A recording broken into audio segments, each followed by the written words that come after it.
नमस्कार मित्रों, Buddhist mind में आप सबका स्वागत है। आज हम लेकर आए हैं आप सबके लिए एक नई वीडियो। तो वीडियो को पूरा देखना मित्रों, और वीडियो अच्छा लगे तो चैनल को लाइक और सब्सक्राइब जरूर करना।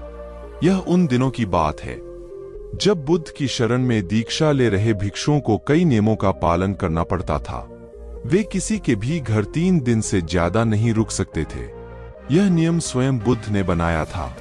उद्देश्य यह था कि उनकी सेवा में लगे लोगों को किसी तरह की कोई तकलीफ न हो।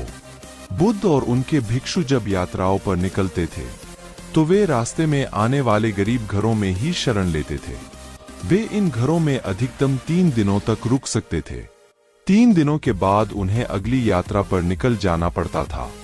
एक दिन वे ऐसे ही एक गांव में पहुंचे। बुद्ध और उनके शिष्य अपने रहने के लिए जगह ढूंढ रहे थे। बुद्ध के शिष्य रवि को एक वेश्या ने अपने घर रहने को आमंत्रित किया।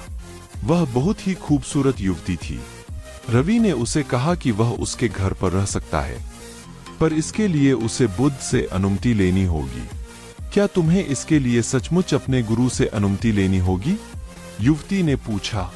नहीं, मैं जानता हूं कि बुद्ध मेरी बात मान जाएंगे, पर उनसे पूछना एक रिवाज है। ऐसा जवाब देकर रवि बुद्ध के पास पहुंचा। हे बुद्ध, इस गांव में 3 दिनों के विश्राम के दौरान एक स्त्री मुझे अपने घर पर आमंत्रित कर रही है, लेकिन वह स्त्री एक वेश्या है। क्या मैं उसके आमंत्रण को स्वीकार कर सकता हूं? रवि ने बुद्ध से पूछा। बुद्ध ने रवि की ओर मुस्कुराकर देखते हुए कहा, अगर वह तुम्हें इतने प्यार से आमंत्रित कर रही है तो तुम्हें उसके निमंत्रण को ठुकराना नहीं चाहिए। जाओ और आराम से उसके घर ही रहो। बुद्ध की यह बात दूसरे शिष्यों को गवारा न हुई।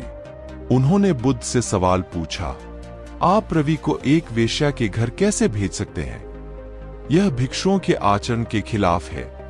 बुद्ध ने जवाब दिया, तुम लोग थोड़ा इंतजार करो, तुम्हें 3 दिनों में अपने सवाल का जवाब मिल जाएगा।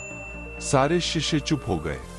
फिर रवि अगले 3 दिनों के लिए उस वेश्या के घर रहने चला गए, और बाकी के शिष्य रवि की जासूसी में लग गए और सारी बातें बुद्ध के कान में डालने लगे। बुद्ध शालीन मुस्कान लिए चुप बने रहे। पहले दिन वेश्या के घर से रवि और महिला के गाने की आवाज आई। यह बहुत नई बात थी।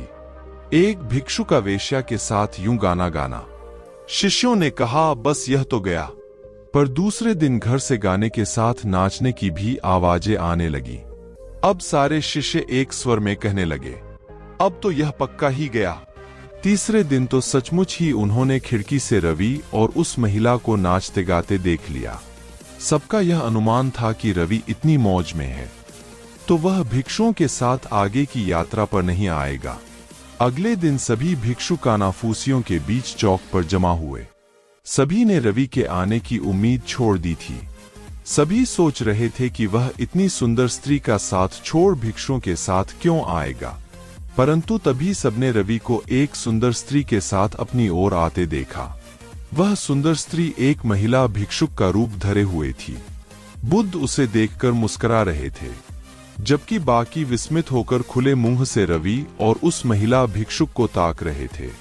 बुद्ध ने रवि की पीठ पर हाथ रखते हुए भिक्षुओं को संबोधित किया, अगर खुद पर भरोसा है तो आपको कोई भ्रष्ट नहीं कर सकता, बल्कि अगर आपका चरित्र बलवान है तो आप भ्रष्ट को भी चरित्रवान बना सकते हैं। ऐसा कहते हुए बुद्ध ने वेश्या से भिक्षुक बनी महिला का स्वागत किया और सभी लोग आगे की यात्रा पर निकल पड़े।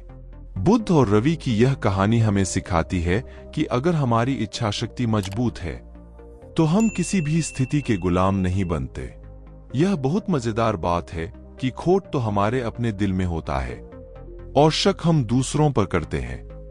अपने दिल को साफ रखेंगे तो दुनिया भी हमें साफ नजर आएगी।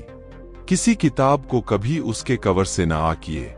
इस बात को समझ लें कि हम अगर पारदर्शी जीवन जिएं तो हमें किसी कवर की कभी जरूरत ही नहीं पड़ेगी।